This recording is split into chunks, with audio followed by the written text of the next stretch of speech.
আসসালামু আলাইকুম বন্যা ইউটিউব চ্যানেল থেকে আপনাদের জানাচ্ছি আন্তরিক শুভেচ্ছা ও অভিনন্দন। আমরা চলে আসছি এই যে কলার বাগান, এই কলার বাগান লাগাইছি গত বছরের এরকম দিনে ধানগুলো তখন কাবু হয়ে আসছিল তখন লাগাইছি।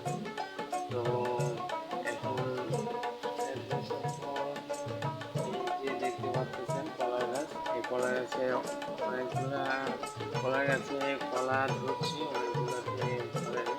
এটার কারণ হচ্ছে কিছু গাছ ছোট ছিল, কিছু গাছ বড় ছিল। তো যেগুলা গাছ বড় ছিল ওইগুলা গাছ থেকে কলা বের হচ্ছে। এখন আমরা সেই কলাগুলা দেখাবো। এই যে কলা গাছটি দেখতে পাচ্ছেন, এই কলা গাছটির মতো করে নিয়ে আসছিলাম।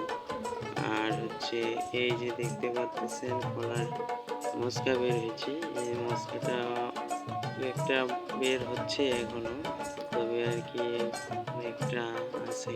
আর তারপরে অনেক বন গজাইছে।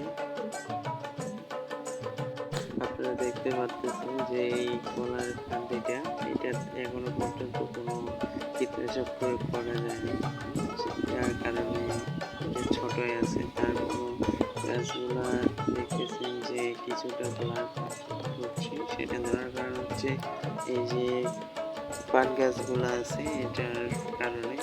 আমি কয়েকজনকে জিজ্ঞাসা করলাম, তখন বলছে যে কলার গাছে কোনো ঝাড় রাখা যাবে না। তারপরেও অনেকটাই দেখতে পাচ্ছেন এই যে কলার ফলন ভালোই হয়েছে আলহামদুলিল্লাহ। তারপরেও সবাই দোয়া রাখবেন যাতে করে আরো